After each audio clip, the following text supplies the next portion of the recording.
Be not mistaken or alarmed, human. I am simply resting here, for your den blocks the storm wind, and that protrusion above makes this spot free of snow. My intentions are not to cross paths nor coheres with you or your ilk. Mark my words, human. I may not look it at the moment, yet I am wolf, through and through, teeth to tail. I bid you to pay me no heed.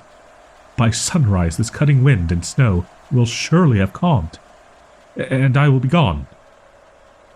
'Tis best for you to simply close that door and forget you ever saw me, and settle in for a long night.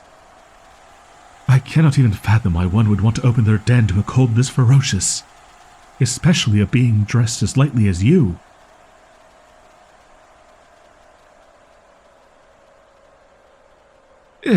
A dog whining.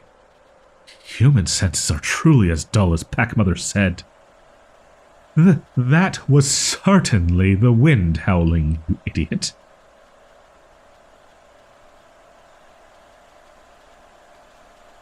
You did not. I assure you, I would have heard the cry of a stray mutt had there been one. And just as well, I would have been able to catch their scent on the wind if anyone was near.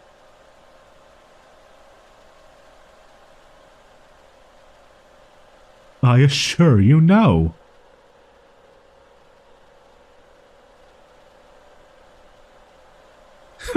No, I require no help from you. Now shoo, go back inside.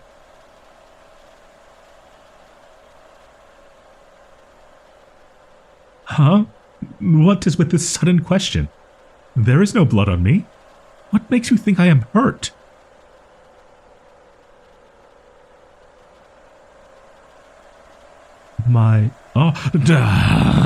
Listen and listen well, human. You will not speak one single word about my arm. Nay, I do not want to catch you giving so much as a stray glance to it. Since birth, this limb has been too weak to lift, and its fingers crooked. But feel the heat of my breath against your face as I tell you this. I need not your help, human. I need not your concern, human.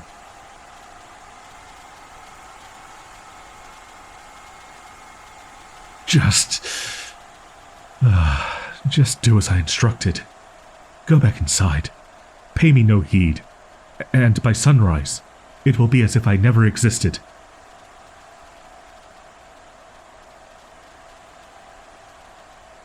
"'Tis fine. Now close the door."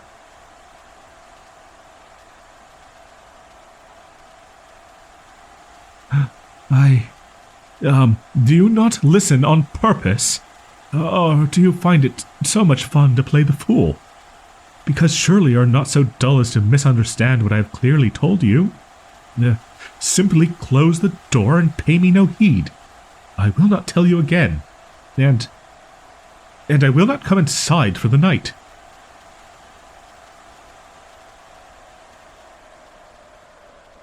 Hush!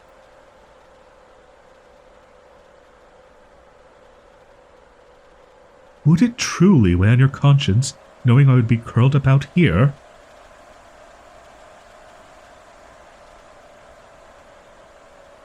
Oh, Packmother did teach me that refusing a human's hospitality, it can be construed as a great rudeness. But no. Well, fine then. If my resting the night inside would assist you in such a great fashion, then I shall be altruistic and accept your request. I shall be spending the evening here regardless. So inside or out makes no difference to me at all, human. Honestly.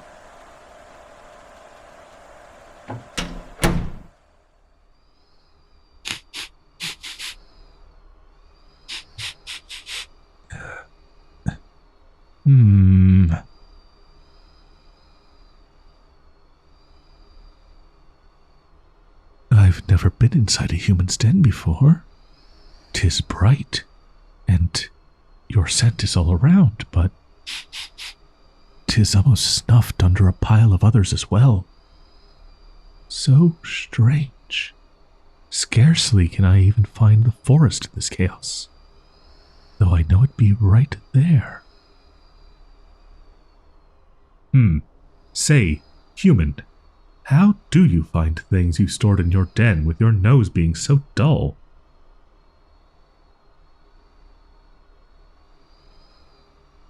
What do you mean? What do you mean? No! Say, human! To what sort of creature does that massive pelt belong? It cannot be from a creature native to the forest. Oh, for I surely would have crossed paths with one so large.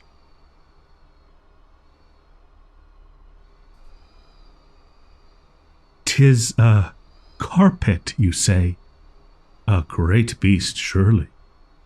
And how many of your ilk does it take to bring one down? The greater part of a dozen, I'd wager.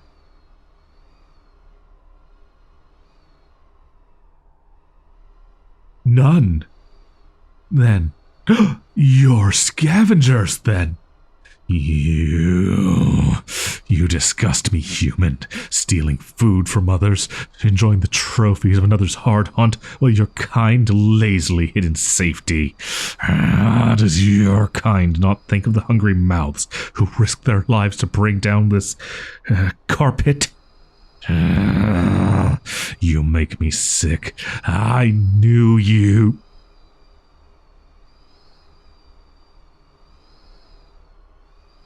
A carpet cannot be killed. What? Oh.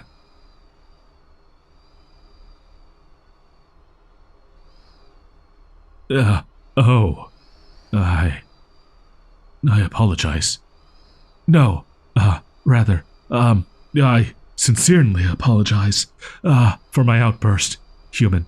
'Twas not right of me to growl at you. Oh, nor hurl the disgraces I flung. I greatly misunderstood you when you have been naught but kind.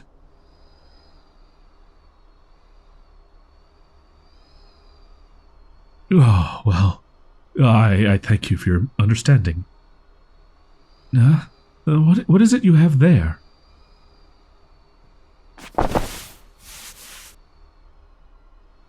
You give me this cloth to dry with.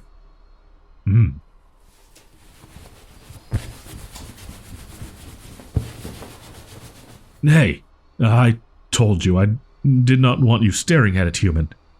I will not ask you politely again.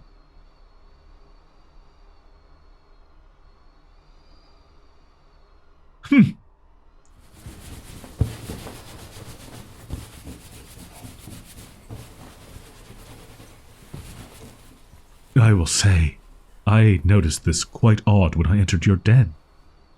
You humans have a compulsion to dryness nearing the obsessive. 'Tis strange. And so much light inside. Even though the sun has long since set. Say, human, does your kind only feel at ease during summer afternoons? Pay that no mind. 'Tis no matter. I shall dry myself before entering further as you requested.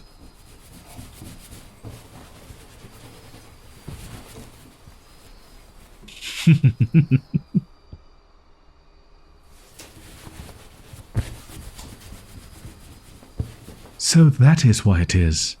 Honestly, I can no longer tell if it is your brain that is too soft, or your heart. This storm cuts cold, and its winds are fierce. But 'tis not savage enough to cause one such as I to catch ill. Fool.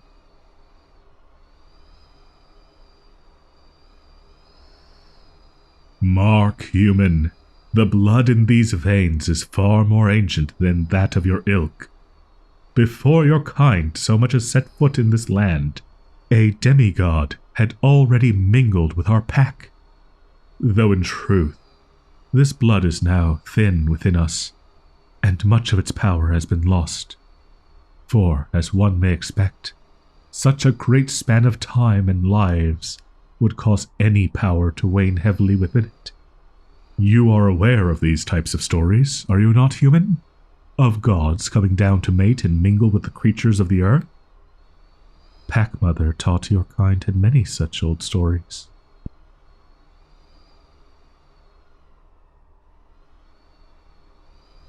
Well, this form is proof enough, no? The ears and the teeth and the tail. You must admit, even your eyes are not so poor as to mistake this form for that of an average human. And though this form is, my most comfortable, 'tis not my true.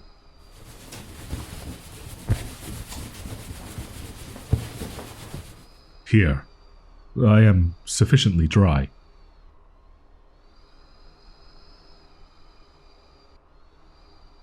Well, I know not what tea is, human.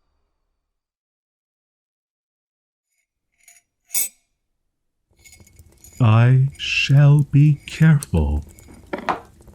Oh, you are correct. 'Tis warm to the touch indeed. Ah, pleasant. Its scent. It is not exactly human-like, nor of the forest, but 'tis nice.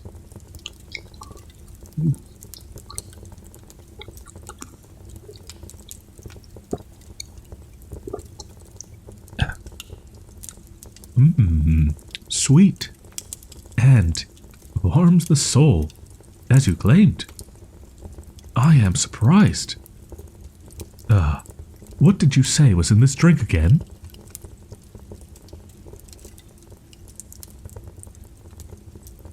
Honey and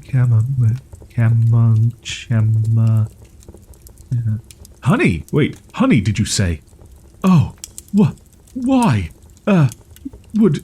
Fool! Why would you waste such a luxury? I cannot be partaking in your honey, human.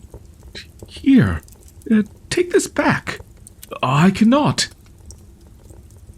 No! I said I cannot. You can drink too, then.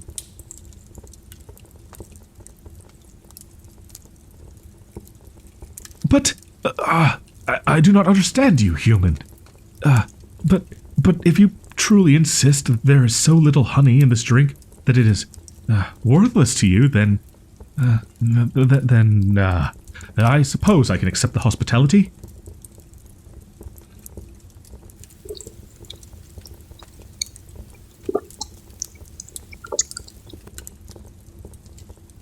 Oh, that flame looked like you. Did you see?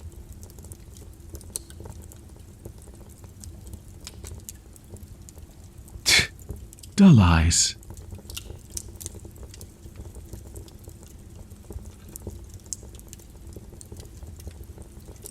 It gives off such warmth and comfort, fire does. The warmth against the skin is so pleasing. Never have I been able to sit next to one like this before.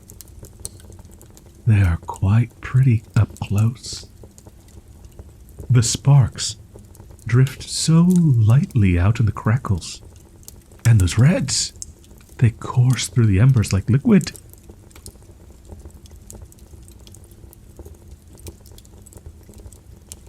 Occasionally, when the pack travels down the mountains to hunt in the forest Ardennes borders, well, the scent of a fire travels far in the cold, you see.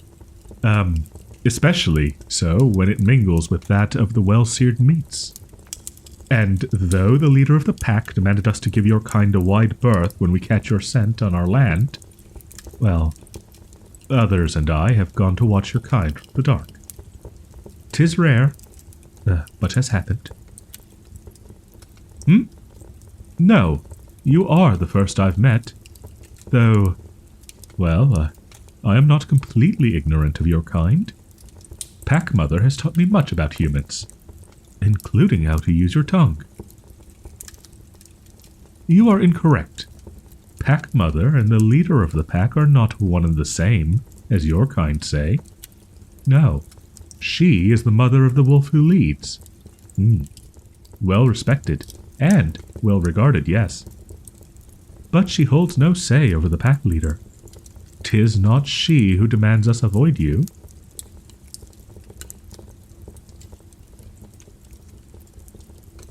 You misunderstand. She does not teach all of the pack this. Only herself and I know how to use your tongue. The one who leads may know a few simple words taught by her as well, but only her and I can converse freely.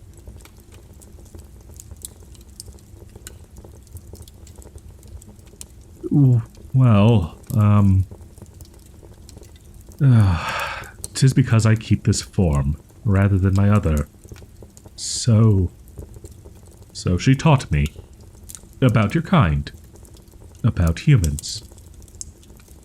She enjoys speaking of you. She likes your kind, though the leader tells us to fear and avoid you. I know not when, but she used to live alongside you once, and knows much about your world.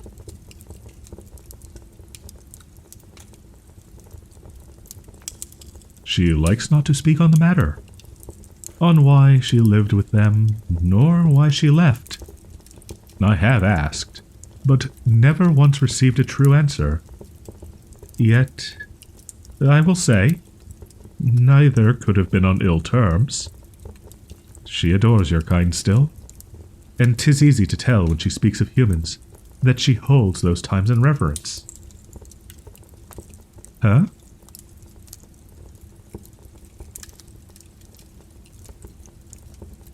Correct, human.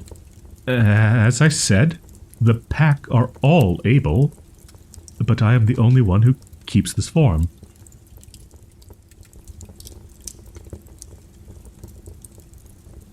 Why, you ask? Well, 'tis because, because of this arm, all right. I cannot move around very well on 4 legs.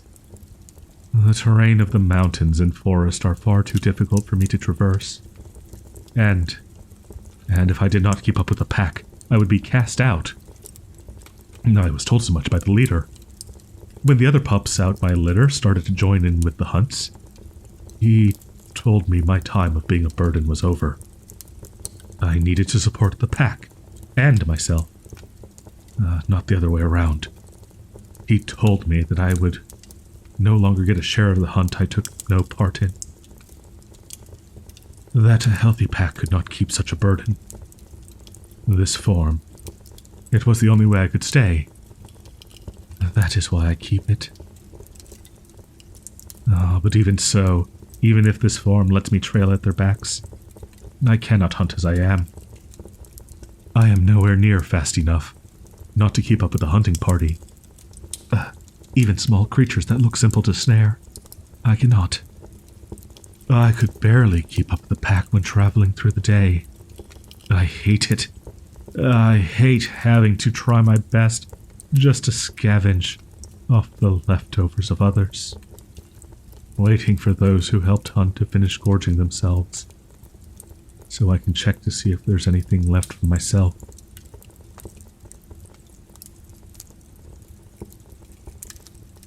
The only time I was allowed any real foods is when my brother shared. Oh. Hush! Be silent a moment. I know it's wagging. Fool! Don't stare at it. No, you need not stop. Put your hand back.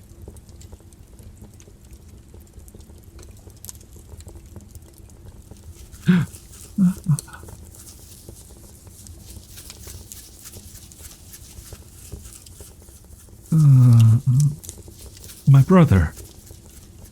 Oh, my younger sibling. The last one born of our litter.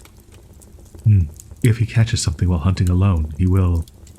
Well, he would share with me. Small things, like rabbits. He's very kind to me like that. I hid my hunger the best I could from everyone. I would be cast out long ago if I still made a fuss or begged, like when I was young. But when the lightheadedness comes, tis hard to keep balance. He would notice this quickly. He will not admit as much to the rest. Oh, but when he caught me like that, He would go out into the dark of the night and hunt something. For me.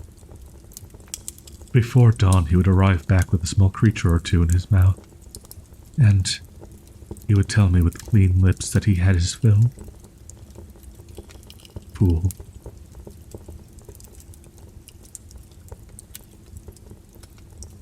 He is soft. Overly soft. 'Tis my fault for cuddling him too much as pups. Yet, I think I would be dead without that softness. But he has a mate now. He'll have his own pups by the time the snow melts. I could not keep relying on him. I could not be his burden. If he were to bring me foods that should have gone to his family, I can't even. I would not be able to live with myself. I would be sickened, and he would do it too. I know too well that he would, and I know too well that if he put it in front of me, I would eat it.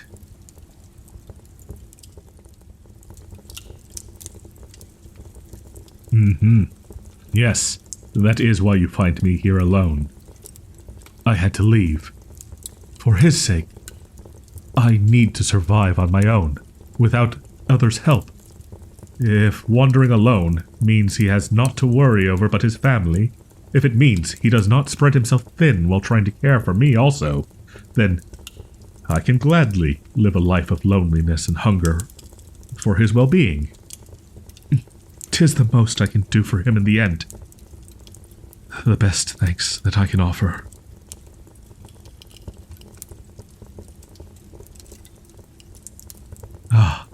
I should not have gone so far as to speak on all that. Tea or fire? One has relaxed me too much.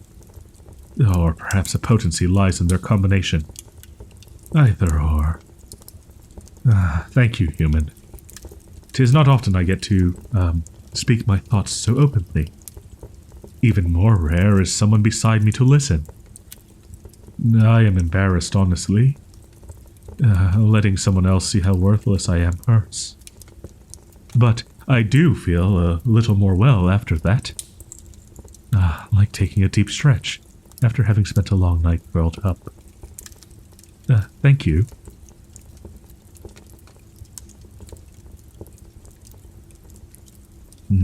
How long has it been? Judging by the last clear night, time enough for half the moon to fade. When I told Pack Mother I was leaving that night, she told me that there may be something slow enough that I could hunt out in the valley. Far out enough that the trees start to thin, she said. I cannot help but feel that it was strange how she said it, however.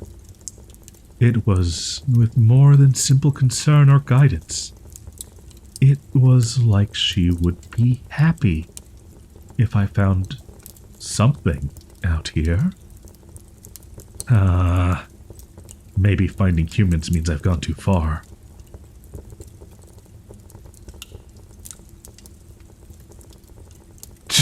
Human, you recognize that I am hungry, but you should also have recognized that I would not accept the offer.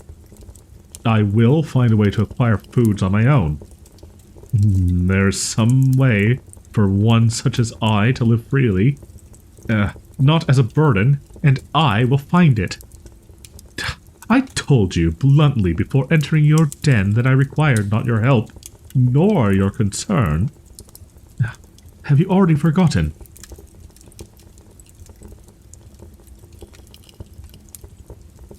So, I will not eat your foods.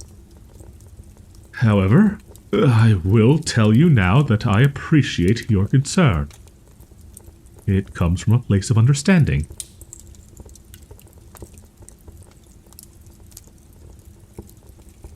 Please, cease this line of questioning already. The state of my hunger is of no concern to you.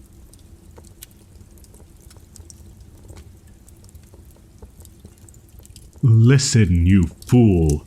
An act of human hospitality or no, I refuse to partake in any of your foods.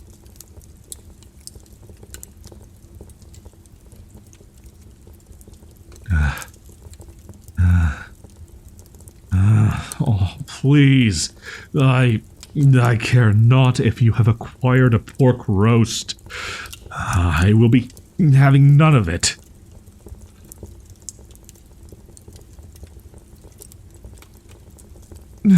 What? It will spoil so soon.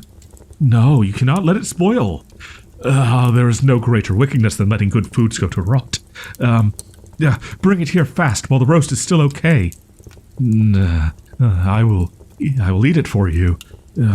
To save your soul the disgrace. Hurry, human.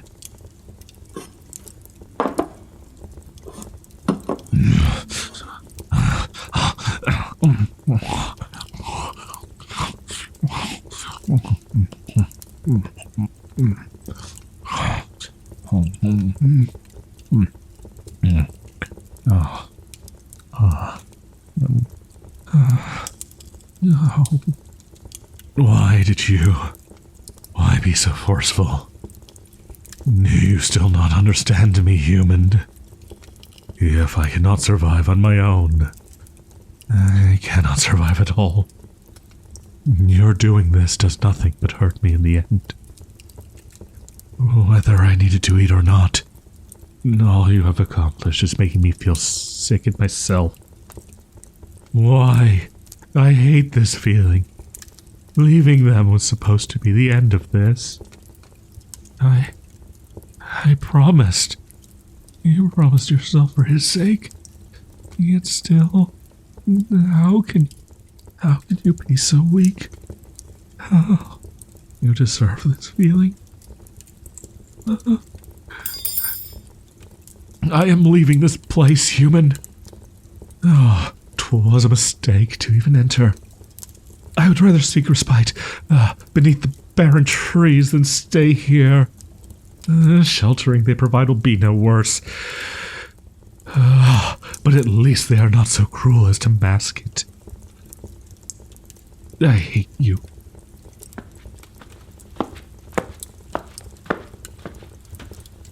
I care not.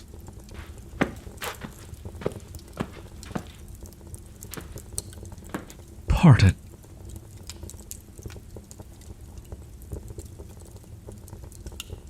No, I am not entirely sure how humans acquire foods.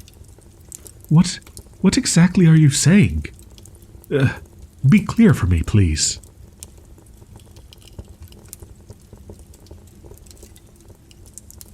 Truly, there are things you require my help with.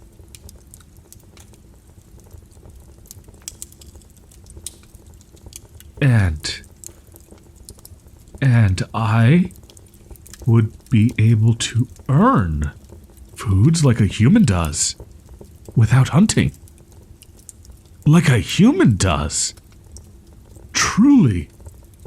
I am not very helpful. I have never been a help to anyone. And I have no human skills.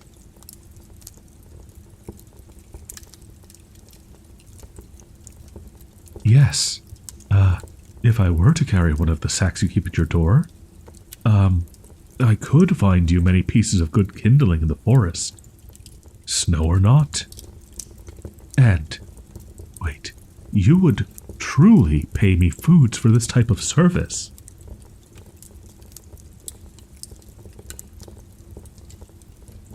You're saying you would be indebted to me for this help? Truly?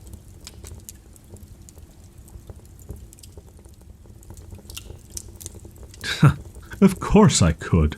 No raccoon would dare scatter your garbage about if I were around. Wait, they would not. Not raccoons. Nor bears. I could force them all away if they came near. And I could tell you when your foods are about to rot. because your nose is so dull. I can. I can. Oh, I know not. But you can show me how to chop wood. I shall use my teeth if I must. Oh, look at me, not at my tail. Oh, there must be more. Tell me, please. Tell me more ways you need my help.